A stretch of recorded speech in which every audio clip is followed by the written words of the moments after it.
Welcome back to Good Morning La La Land. Roseanney is in the house. She's helping us live our best life, the life of our inner badass. 10 secrets to be the confident boss? Yep. How did you uncover these secrets? So many trials and tribulations. I mean, as we learn through life on things that kind of knock us down and we learn how to pick us up or back up again, that I learned how to build up my own confidence.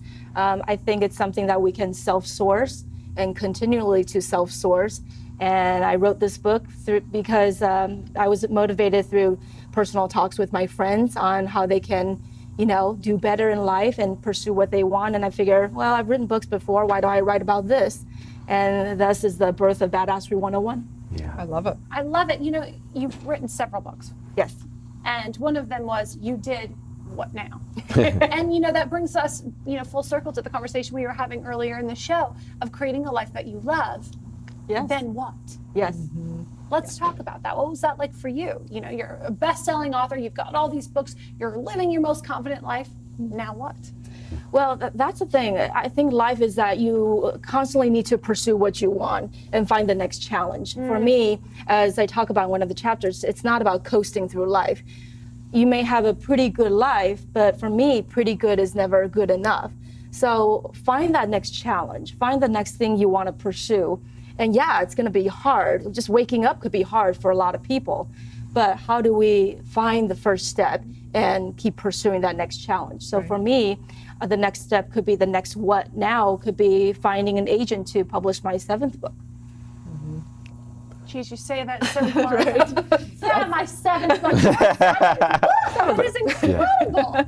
I mean, just to create that, as Erin would say, to birth 7 books. That's a lot of work. Yeah, that's a lot of labor.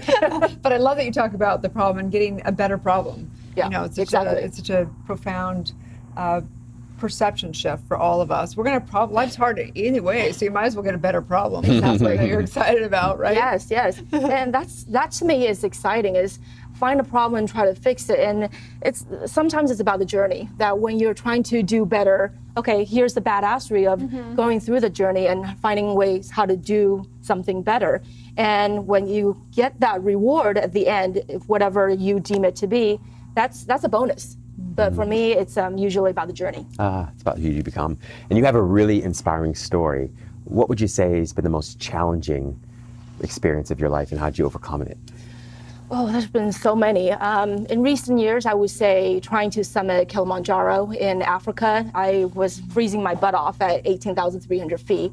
And that's when I decided, okay, do I want to risk continued frostbite, or do I want to summit another 1,100 feet to the summit?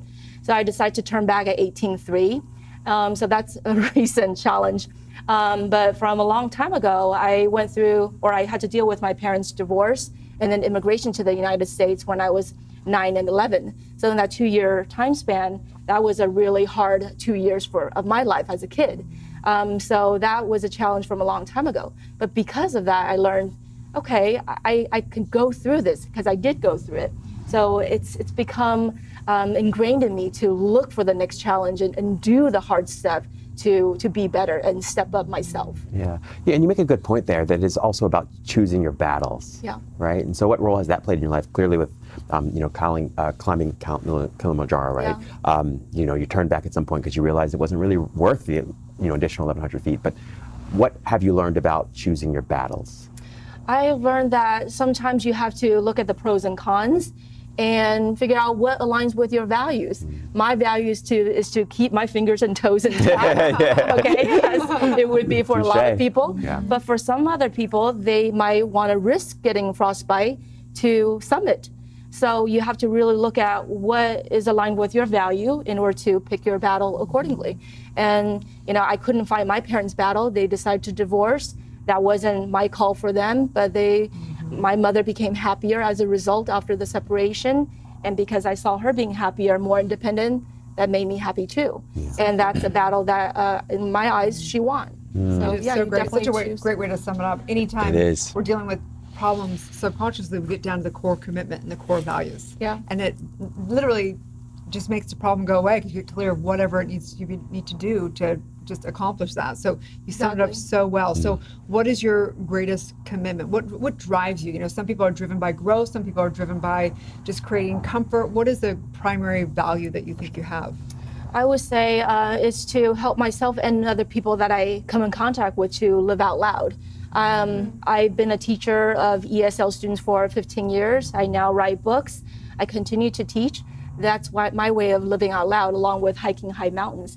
So if I can, through my books and talks, to help other people live out loud, to pursue their dreams with abandon, then that makes me happy as well. And ESL, English is the second language? Yes. Awesome. Love it. Super That's cool. awesome. Thank you Tell so everyone much. where they can find and follow you and get your book.